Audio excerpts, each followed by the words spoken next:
Assalamualaikum warahmatullahi wabarakatuh. Kembali lagi dengan Atri di Kata Ustadz. Nah, masih membahas seputar Ramadan, namun topik kali ini saya ingin bertanya-tanya khususnya seputar nuzul Quran. Nah, saya alhamdulillah udah kembali lagi terhubung dengan Ustadz Wahid, Ketua Ikatan Dai Indonesia Jawa Tengah sekaligus pengasuh Ponpes Bina Amal Semarang.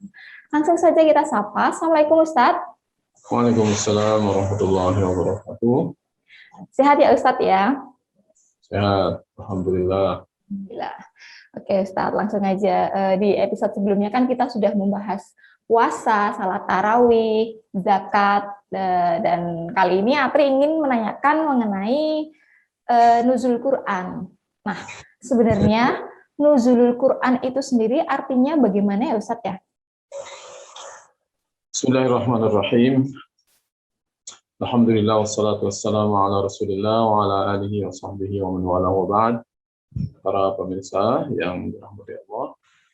Nuzul itu artinya turun. Ya, kemudian Al-Qur'an ya Quran. Jadi nuzulul Quran itu turunnya Al-Qur'an dan itu terjadi pada bulan Ramadan seperti yang sudah kita ketahui bersama-sama. Dan kenapa Ramadan jadi bulan istimewa? Salah satunya karena di situ di bulan Ramadan Al-Quran diturunkan. Lalu amalan-amalan apa aja Ustadz yang bisa dilakukan saat nuzul Quran itu?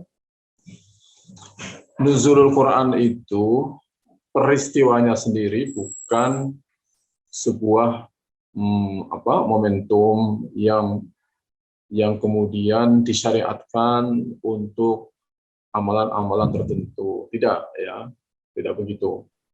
Bahwa saat-saat nuzul Quran itu saat istimewa, menjadi bulan yang istimewa, oke, ya.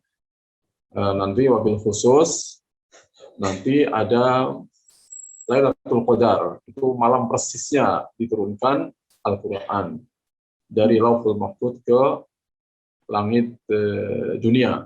Nanti kita akan jelaskan lebih detail. Sehingga kalau ditanyakan amalan-amalan apa, ya tidak ada amalan apa-apa, karena itu sekadar peristiwa biasa yang sudah dijelaskan oleh Al-Quran bahwa ketika kita beramal di situ, ya, bertepatan dengan turunnya Al-Quran yang disebut Lailatul Qadar, amal apa saja, kebaikan apa saja itu akan dilipat gandakan pahalanya oleh Allah Subhanahu wa taala. Akan halnya amalan-amalan apa untuk menyambut secara khusus misalnya atau untuk membersamai itu tidak ada dalam tuntunan agama. Jadi tidak ada amalan-amalan khusus ya Ustadz ya saat itu ya? Tidak ada. Kalau gini Ustadz, seperti apa sih bacaan doa yang dipanjatkan saat nuzul Quran itu? Ya, doa khusus gitu? Tidak ada, doa-doa khusus tidak ada. Ya, doanya hanya berdoa biasa saja, mohon kepada Allah Subhanahu wa taala agar kita dipaskan ya mendapati Lailatul Qadar, untuk agar amalan-amalan kita dilipat gandakan pahalanya oleh Allah Subhanahu wa taala. Tapi perlu juga diketahui Mbak Atri ya, bahwa nuzulul Quran itu kan nanti sebelum kita bicara soal keistimewaannya, itu ada dua peristiwa penting ya. Makanya kita mengenal ada 17 Ramadan sebagai hari nuzulul Quran. Tetapi Lailatul Qadar itu juga terkait dengan nuzulul Quran. Yang itu ada justru di hari-hari akhir bulan Ramadan. Kan itu. Nah, ini barangkali ada yang masih rancu membedakan antara 17 Ramadan dengan Lailatul Qadar. Yang malam istimewa nuzulul Quran itu sesungguhnya adalah malam Lailatul Qadar. Bukan yang 17 Ramadan. 17 Ramadan itu biasa saja. Itu hari, ya tentu saja ini dengan beberapa perbedaan sedikit ya para sejarawan, persisnya adalah dimulainya turun Al-Quran kepada Rasulullah SAW, ya, yang itu berjalan selama 23 tahun, tapi diawalinya pada 17 Ramadan. Nah, itu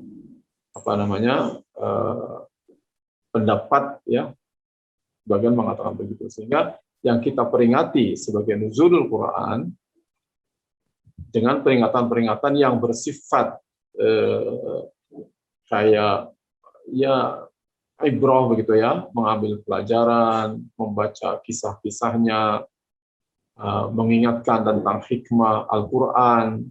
Jadi hikmah Al-Qurannya bukan hikmah nuzulul Qurannya ya, tetapi Qurannya yang diturunkan itu yang paling penting. Nah, itu semua terjadi pada 17 Ramadan. Nah, untuk malam ini tidak ada sesuatu yang spesial. Tidak pernah dijelaskan oleh hadis ataupun oleh Al-Quran bahwa hari itu hari yang istimewa. Tidak ada ya untuk yang 17 Ramadan. Bahwa kemudian umat Islam memperingati, umat Islam mengenang kembali nuzulul Quran karena yang turun adalah sebuah sebuah ajaran ya, suci, wahyu dari Allah Subhanahu wa taala, ya, itu sifatnya untuk mengenang seperti Maulud Nabi, kemudian Isra Mi'raj ya, dan lain-lain. Itu. Nanti beda lagi kalau Lailatul Qadar. Itu juga terkait dengan nuzulul Quran. Tetapi nuzul yang atau turunnya Al-Quran bukan yang kepada Rasulullah, tetapi yang dari Lauhul Mahfuz. Tahap yang pertama, dari Arsy sana, dari tempat bersemayamnya mushaf Al-Quran, turun ke langit dunia. Ya, duf'atan wahidah, sekali turun. Jadi dibawa oleh malaikat ke langit dunia. Dari langit dunia itulah kemudian turun kepada Rasulullah secara bertahap.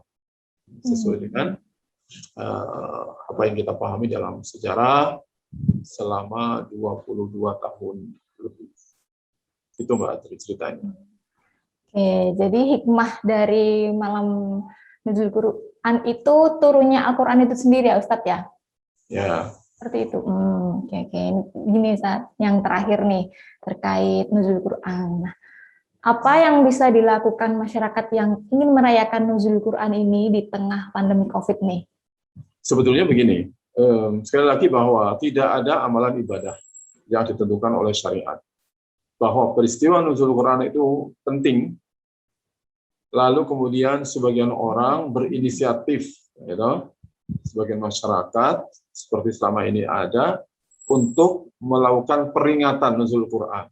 Peringatan itu kan sesuatu peristiwa yang kita pakai untuk mengenang. Ya, lalu kemudian ada peringatan nuzul Quran, dibuat acara dan seterusnya, ada pengajian di situ, mengambil ibrah dari nilai-nilai Al-Quran, ya, itu adalah tradisi semata, tradisi, dan itu tidak semua negara ada, ya, di kita aja yang itu spesial. Masyarakat kemudian memperingatinya, mengenangnya, ya, mengambil pelajaran daripadanya, mengundang seorang penceramah, ya itu. Jadi kalau kemudian dikaitkan dengan bagaimana dengan kondisi sekarang yang pandemi, itu aja tradisi biasa. Kalau kemudian karena pandemi lalu ada aturan-aturan, ya, di sini kemudian pemerintah saya kira punya kebijakan-kebijakan untuk menjaga kesehatan masyarakat agar tidak terjadi kerumunan, ya. Wong mudik saja dilarang, ya, dan itu semua demi menjaga kesehatan. Jangan sampai ketika ini alhamdulillah kelihatannya secara data korban COVID-19 ya itu datar atau bahkan cenderung menurun. Jangan sampai orang kemudian bereuforia, wah sudah pergi nih, ya, virusnya. Pada kumpul-kumpul ternyata Malah lagi bikin klaster baru lagi. malah bikin klaster baru yang lebih banyak lagi. Jadi saya kira kebijakan pemerintah untuk melarang mudik itu ya bagus ya, saya kira. Itu untuk menuntaskan kira-kira. Kalau dianggap ini sudah betul-betul menurun dan cenderung menghilang, ya diselesaikan, dituntaskan dengan tanpa membuat kerumunan yang tidak penting gitu. Nah, termasuk nuzul Quran, saya kira jika karena COVID kita nggak bisa menyelenggarakan acara pengajian atau apa, ya tidak ada beban apa-apa, nggak ada beban apa-apa, ya bukan sesuatu yang lalu tidak sempurna, Ramadannya menjadi berkurang, menjadi cacat, tidak ada hubungannya dengan itu. Itu semata-mata tradisi aja. Ya. Jadi tidak ada tradisi khusus atau perayaan khusus ya Ustadz ya Nuzul Quran ini. Terlebih di tengah pandemi ini kan harusnya memang masyarakat juga mematuhi protokol dan tidak ada kumpul-kumpul seperti itu ya. Nggak apa-apa. Ya. Jadi yang dilarang ini kan kumpul-kumpul, dan itu bukan sesuatu yang secara syariat itu diajarkan atau dianjurkan. Termasuk mudik kan sebenarnya juga tidak. Yang wajib kita adalah menyelenggarakan atau sunnah bahkan ya, itu sholat Idul Fitri. Ya udah itu aja, kumpulnya di situ sudah selesai. Habis itu kalau mau salaman-salaman biasa ya, mungkin silaturahmi seperti biasa, kalaupun itu masih mungkin ya. Tapi syariatnya tidak di situ. Syariatnya ya sudah, kita sholat di masjid Idul Fitri sudah selesai. Setelah puasa 1 bulan penuh, kemudian ditutup dengan sholat Idul Fitri. Selesai, gitu ya. Tidak ada beban kewajiban syariat yang harus ditunaikan oleh kita kaum muslimin. Gitu. Sehingga tidak mudik ya tidak ada masalah. Gitu. Toh sekedar mendoakan bisa dari jauh melalui HP dan lain-lain yang selama ini sudah kita lakukan. Itu Mbak. Oke, terima kasih ya Ustadz Wahid sudah setia memberikan ceramahnya, khususnya hari ini tuh mengenai Ramadan Nuzul Quran. Semoga semua yang sudah dibahas bermanfaat untuk sesama ya Ustadz ya. Nah, itu tadi Tribuner, semoga pertanyaan tadi juga bisa mewakilkan pertanyaan dari kamu juga ya. Nah, saya Atri pamit, selamat menunaikan ibadah puasa bagi yang menjalankan. Wassalamualaikum warahmatullahi wabarakatuh.